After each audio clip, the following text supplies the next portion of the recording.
It really came down for messaging using the story brand framework. And for those who are unaware what that is, it's a 7-part framework that allows you to discover who your core customer is and what messaging is going to resonate with them. So you're building your character, you're telling them what their problem is, because that's why people are searching for you at the end of the day. What is the problem that they have and what solution you're bringing to the table?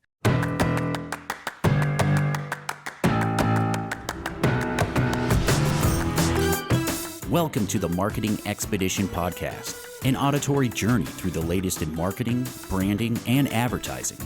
Now, here's your Marketing Expedition guide, Ray Allen. On this week's episode of the Marketing Expedition Podcast, I get to speak with Jessica Embree, and she is the creative director at Tulip Media Group and has been for over the last 6 years. She is a story brand certified guide who works with their client partners to craft their brand identities into compelling stories with clear and consistent marketing strategies. Jessica is also a Google Ads certified and takes the lead on keyword strategies and research for all of their digital marketing programs. And we're going to talk about the book that she co-authored and all kinds of fun stuff about story brand and converting and having the ability to do fun things where you can double your sales with 0 salespeople. So more on that, but first it's time for our Marketing Essentials moment, the basics that you need to build your brand and the bottom line. So today's topic is about affiliate marketing. And what is affiliate marketing? It's basically when you are marketing and you earn a commission for the online promotion of another company's product or service or brand. And essentially you create an online marketing program that you can then get commission based on the things that you help sell for somebody else. So there's influencer marketing, there's affiliate marketing, but basically it's a program that you can use. There's lots of different programs out there. And I myself have delved into affiliate marketing. You get to hear links and things from us on the podcast. But the affiliate is paid by the merchant or the brand that wants you to drive traffic to their website and cause conversions for people to then purchase something based on what you've said or done or did ads for or created mentions like we do. Affiliate marketing is a way to build some income, revenue, or build points for something, or, if you are subscribed to a product that you want more of and you share it and recommend it and share it with a friend, that's a form of affiliate marketing. So generally speaking, affiliate marketers will host websites where they advertise those offers on behalf of those businesses and brands in various different ways. So blog posts, they can have a link to their affiliate market. And so if you read a blog post and there's a link and it's a sponsored link, then chances are you're being sent to their affiliate link and then they will get paid or they'll get something in return for having sent you to that merchant's website. So when a customer will click on that link, a pay-per-click link, or if it's a different type of thing that you're doing to get them to go to that site, that's what you are doing. So when you want to start to become an affiliate marketer, the best thing that you can do is think about the niche that you want to do. Maybe you're already doing this without even realizing or recognizing that you are sending friends and, sharing an app or sharing a website where people can buy something from and you get a perk, right? A $10 off your next purchase kind of thing.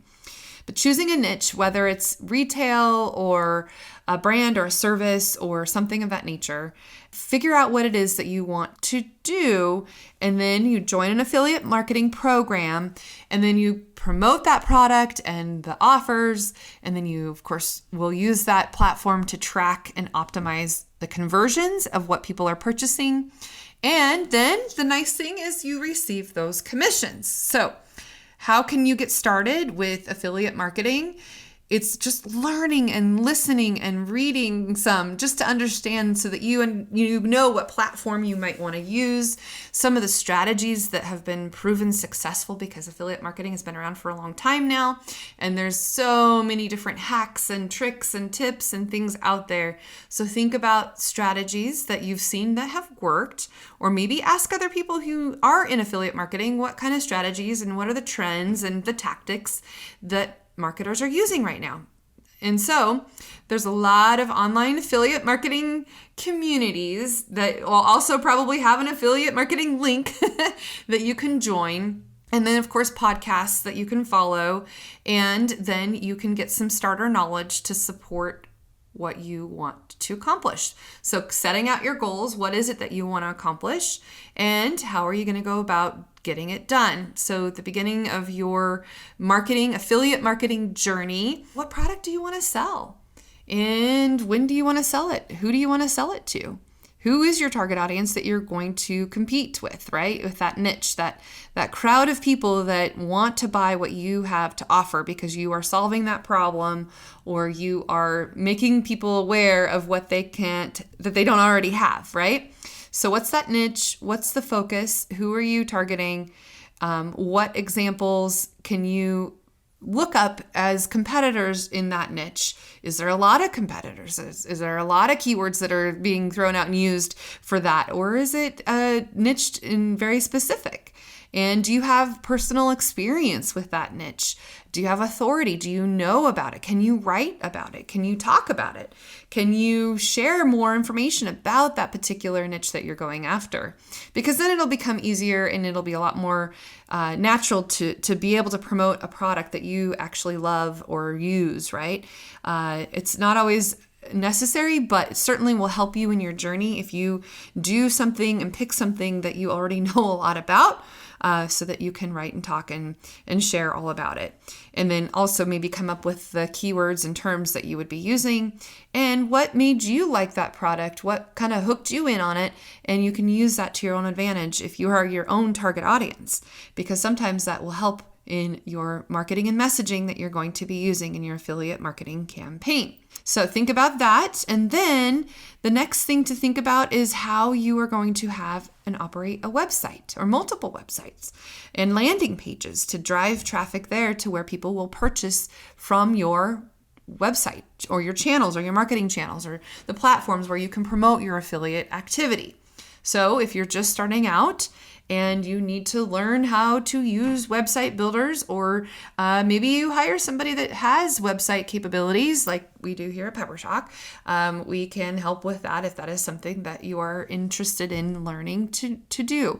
But we can do a WordPress site. Well, lots of other website builders out there that you could start on your journey.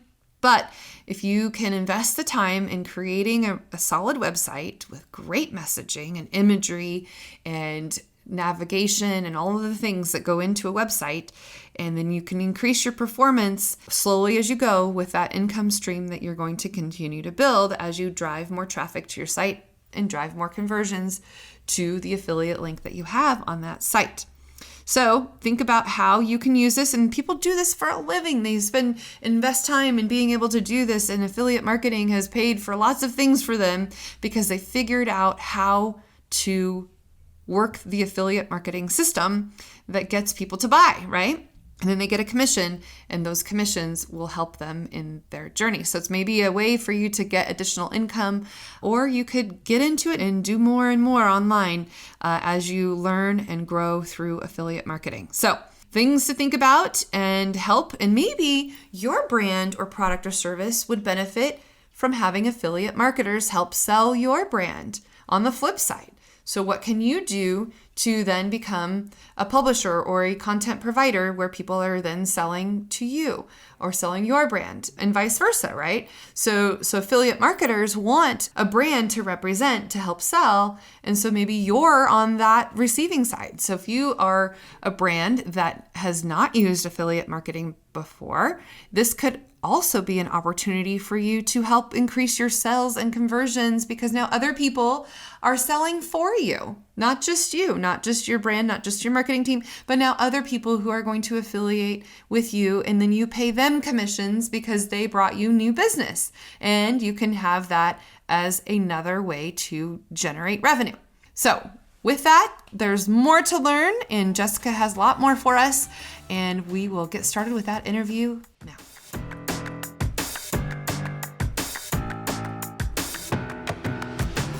Welcome to the Marketing Expedition podcast. I'm your host, Ray Allen. I'm the president and CEO of Peppershock Media and the founder of the Marketing Expedition community. And today's guest on the show, we have Jessica Embree. Welcome to the show, Jessica. Thanks for having me, Ray. And I understand you are calling from Canada. I am. And is it cold there where you are right now? Absolutely. It's freezing. It's freezing. Yeah, it is here in Idaho too. But hopefully you get to warm up with some hot cocoa and by a fireplace at some point today, huh? Yes, winter is coming. Christmas is coming. I know, right? Yep. Well, and here in the States, we're celebrating Thanksgiving this week. So, so Jessica, let's share with our audience more about you and just your journey and how you got to where you are and the book and all the fun things. Yeah, so I'm Jessica Embree, creative director at Tulip Media Group, and we help companies all over North America grow their business with print marketing and digital marketing. I'm a story brand guide. So if anybody's familiar with Donald Miller building a story brand, we are a story brand agency. So we're very good at creating clear and concise messaging that's going to convert people on your website. And I've always had a passion for marketing. I love helping businesses grow. I love hearing that they have to turn down their Google ads because they're getting too many leads. I love that they have to hire more people to scale their business. So that's what I'm passionate about, and that's what I love doing.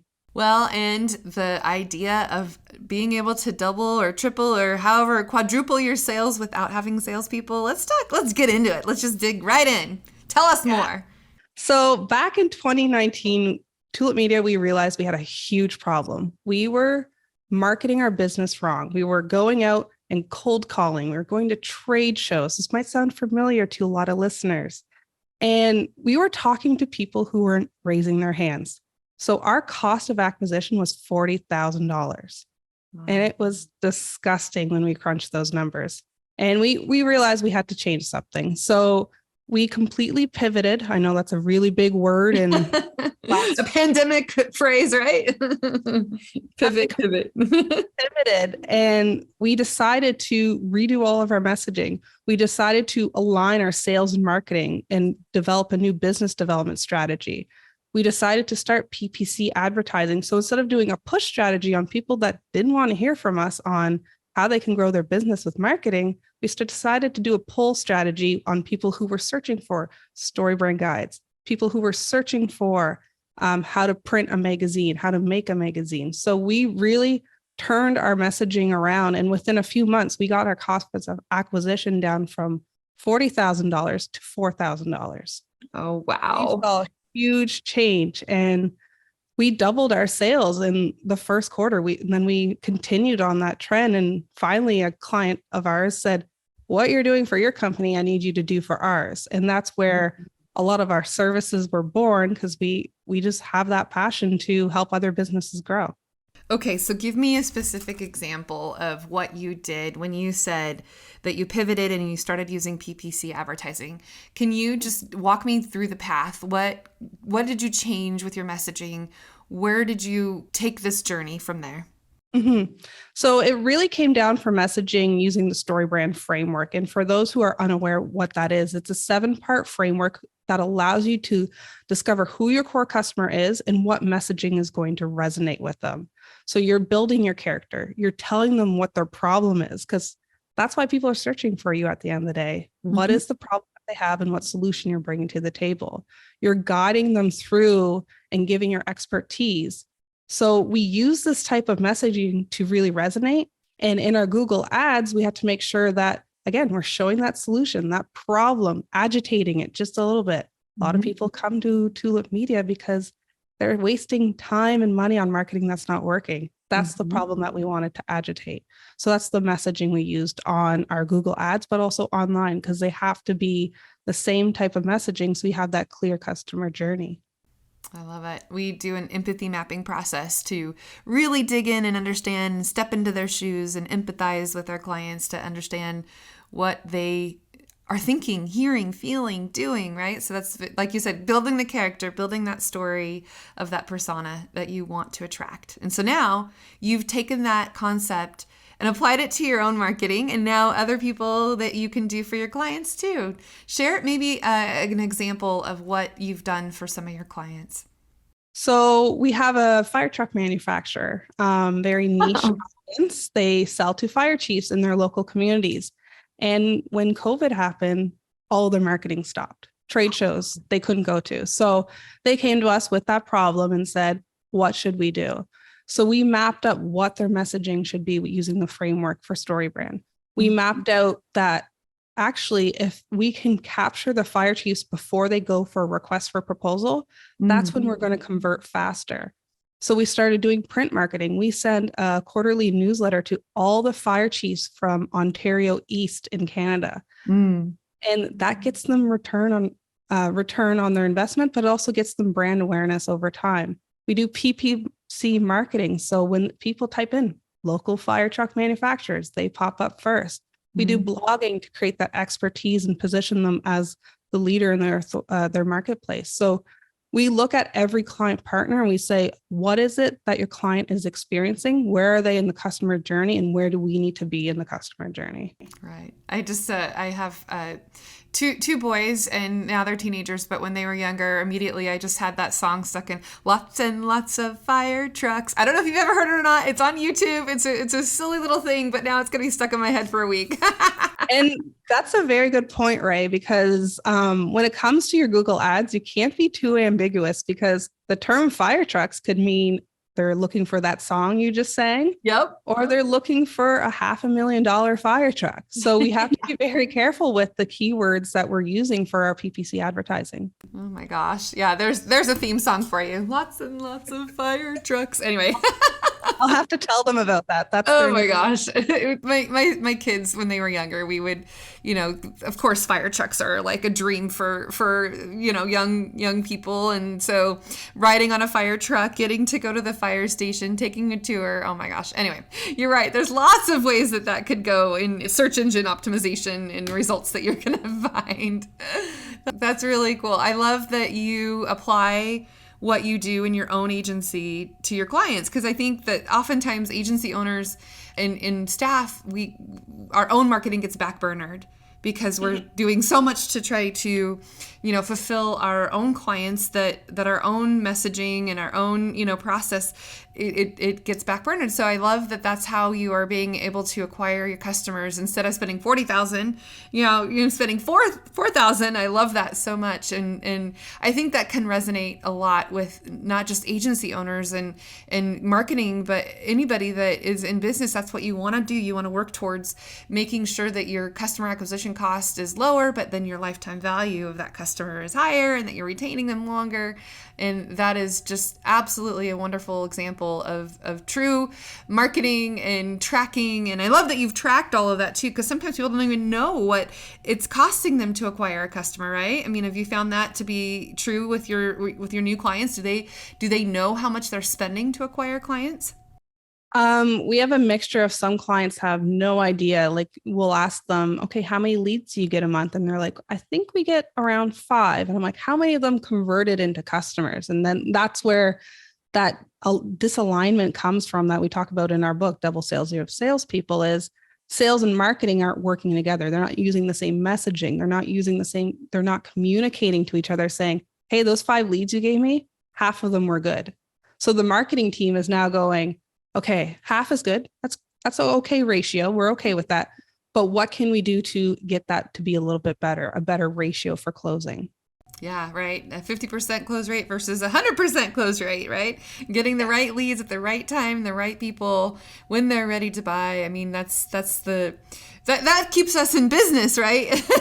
In marketing. And it constantly changes too. I mean, what worked yesterday isn't going to work always tomorrow too. So you have to constantly refine and new things come out with Google ads and ways that they're going to restrict you or not. And have you found that to be a challenge in being able to get the effectiveness and efficacy rate to work when they make so many changes all the time? Yes and no. So because we are in this business, we're seeing that every day. And you're right. It's not a just set it and forget it for a marketing campaign. It's something you're constantly looking at, which is why we do weekly reporting with all our clients, which is why we get on a phone with them every month and say, what's going on? Because they know more about their industry than we do. And we recognize that. Although they have what we call the curse of knowledge, sometimes they're speaking and using terms that people don't understand. That's where a third party perspective like us comes in and says, okay, people don't understand when you say commercial insurance, but they understand what you mean when you say business insurance. Mm-hmm. So it's kind of two different perspectives merging together so we can stay on top of trends, so we can stay ahead of the competition. Mm-hmm. That's good. Well, and then being in the industry too, I mean, hopefully Google gives you a heads up a little more often since you're doing so much with it. And ideally that is good. And that's so true, because sometimes one of the areas that it does take a lot of work to make sure the messaging is right, that you're not going to get declined, right? And political season was just amongst us, and it seems like everything we ever tried to do, we had to go through iteration to finally get something approved, right? And and having that experience is helpful, that you can draw on to know what kind of things you can get approved and not, right? Yeah, exactly. And I know there's times when marketing managers or social media managers are laying out their content for the month and they have this set schedule, but we realize as marketers too that things happen in the world very quickly. So if something happens that's controversial or someone passes away, you might need to look at your content to make sure that there's not something going to be there that's sensitive. Right. Yeah. Yeah. Because you can schedule things in advance, but yeah, you're right. If something does happen that doesn't seem that it would be in poor taste to say, or, could take, misconstrued in a different way. Absolutely. Yep. You're right. Things do happen so quickly at the speed of your thumbs, right? Yeah.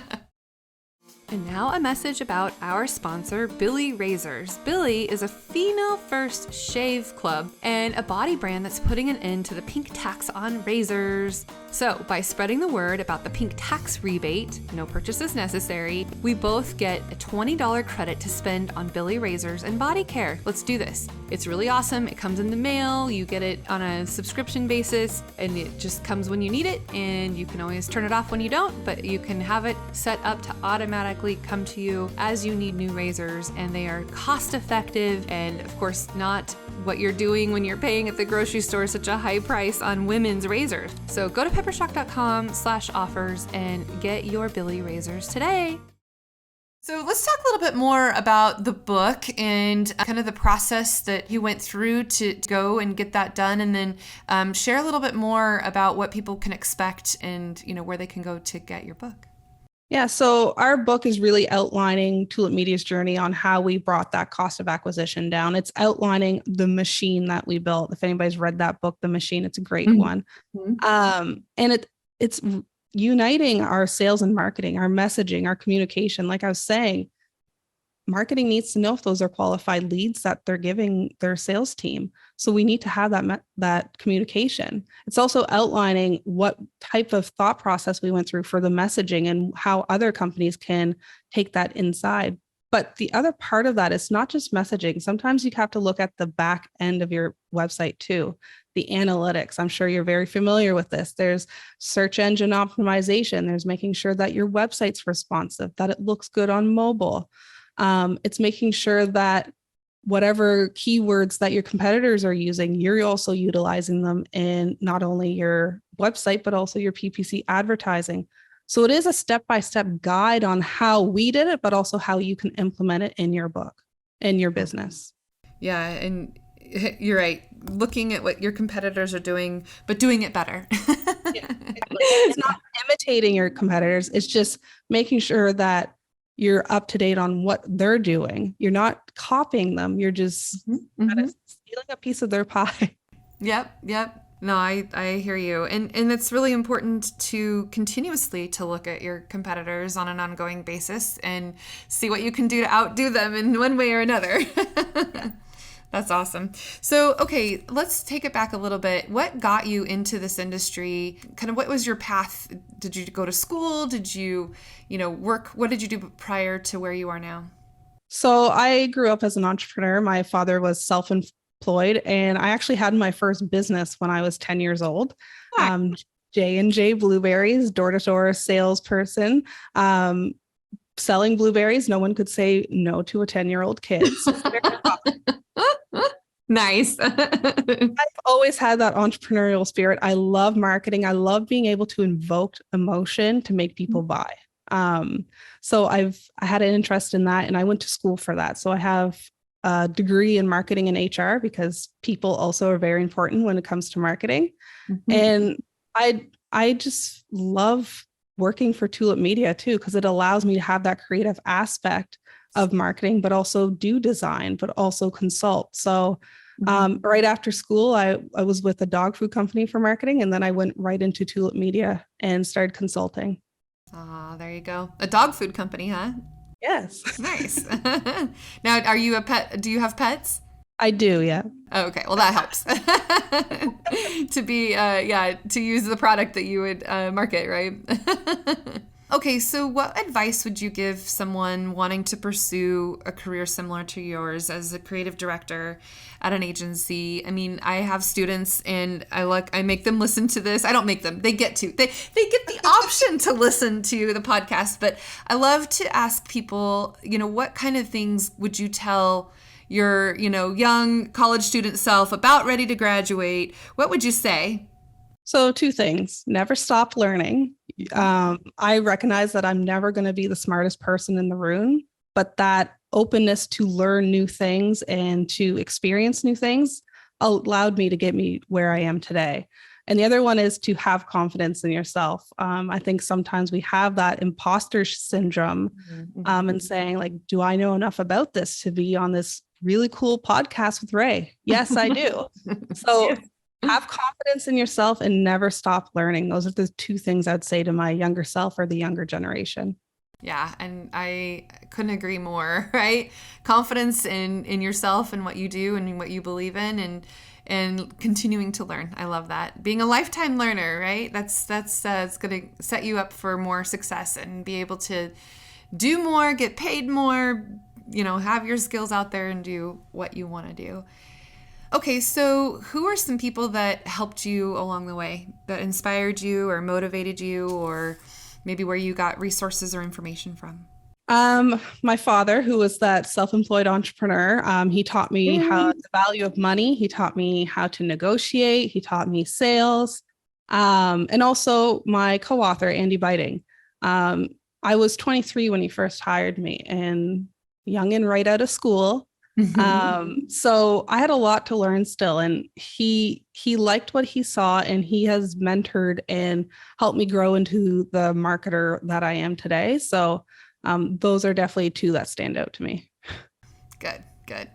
And where do you get new information from in your industry? What kinds of resources or other podcasts do you listen to, or magazines or news articles or blogs?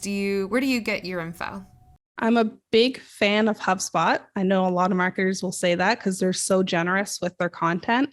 And in terms of books and magazines, besides our own, right. I'm a big fan of any type of business book because I think it goes back to you're always learning. You can learn a lot on how to do your job if you're reading a sales book, a human resource book, a leadership book. It helps me become a better consultant at the end of the day. So there's a lot of books that I'm interested in. StoryBrand is another big resource that I look to, Donald Miller. Oh, that's great. Yeah, no, and or you can listen to them too if you're an audio book listener, just as much as you can read them. But what's one of your favorite business books that you recall reading? And I know StoryBrand was one of them, but what else can you give to our listeners? I love the book No Rules Rules by Reed Hastings. the Netflix one. It's a really good book on leadership and just how that company grew itself with autonomy and everything. It's a really good book. We have a book club every month on what we're reading, and that was one of them. And that one stuck out to a lot of us in the company. That's awesome. Ooh, tell me more about your book club and the company. Do you all read on your own time? How does the book get assigned? Now I'm curious because I kind of want to do something similar. So we're all big readers at Tulip. So we all individually read whatever we want, but every quarter or month, we'll pick a book that we think everybody should read just to continue to grow ourselves. This quarter is Mindset by Carol Dweck. It's a really interesting looking book. I know it's due to be read at the end of this quarter here. So I'm actually excited to get my hands on that and get into that. Oh, good. And then you guys just meet up and talk about it and, Yeah, it's part of our quarterly session. It's one of the line items in our agenda that we talk about the book and our key learnings from it. And if there's anything to apply to our own business. Oh, I like that. That's awesome. I got to do something. We would do like book reports where people would have books and I'd give them a book and then they could, report on it. But we haven't collectively done it all together. So I think that's a great idea. That's awesome. Yeah. Excellent. So what's one thing that you wish that you had known before you began your career? I wish I had known more about website development when I first started. I think that's something that all marketing managers are looking for now is website development. I wish I had a bigger network when I first started. However, I was young.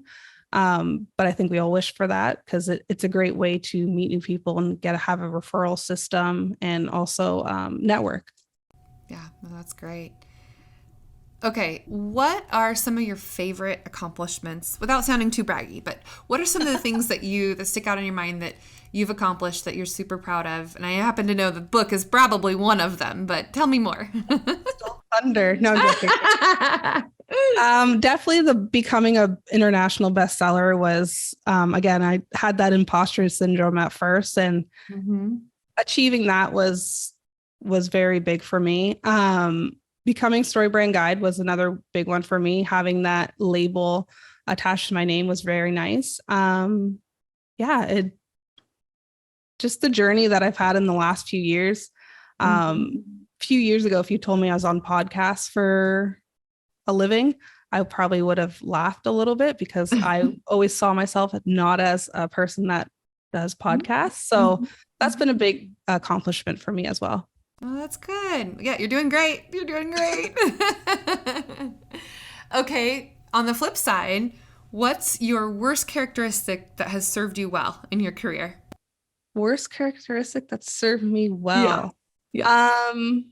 I'm a fast talker, so sometimes I talk before I think. Yeah. I don't know if it's a Canadian thing. I know we were talking about accents for this call, but I can be a fast talker, and we value open communication and candor in our company. So it's never gotten me in trouble with the company or any other clients, but I know that can be a negativity for some people. So yeah, you have to slow down so people can understand. I hear you. Awesome. All right. So one more question for you. If you had $100,000 to spend next week, what would you spend it on? For the business or myself? Oh, well, I guess you could take it either way, but I guess I meant for the business. I actually knew what you meant.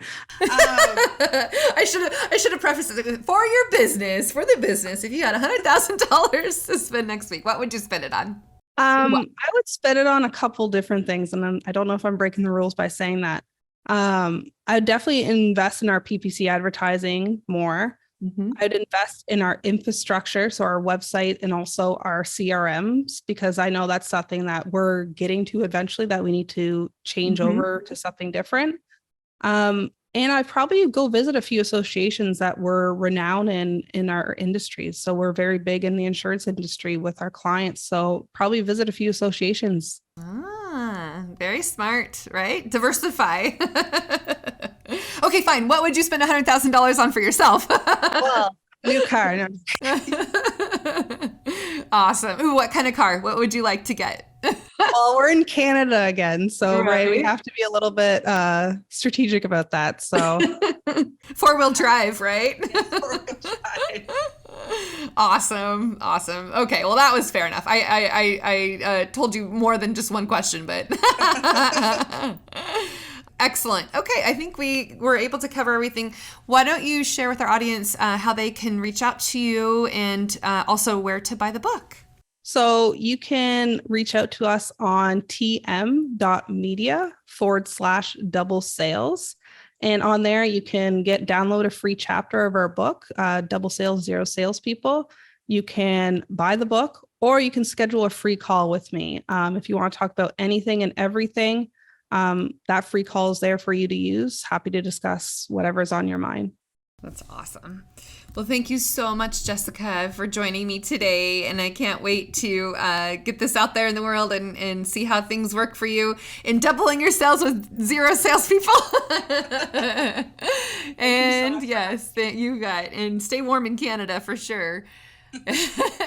And for those of you listening, the best thing you could do for both of us is share this with those that you need to hear what Jessica had to say today. And then, of course, give us a review, because that's like gold for podcasters, right?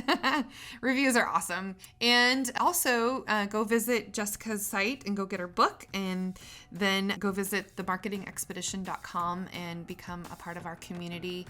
And make sure you listen to the podcast every week. It comes out every Thursday. And until next time, everyone, enjoy your marketing journey.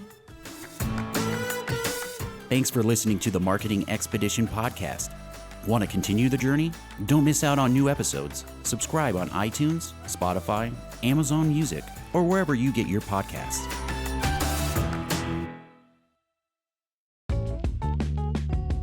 Wouldn't it be great if there was one place you can go to get all the latest information and tips about marketing and advertising?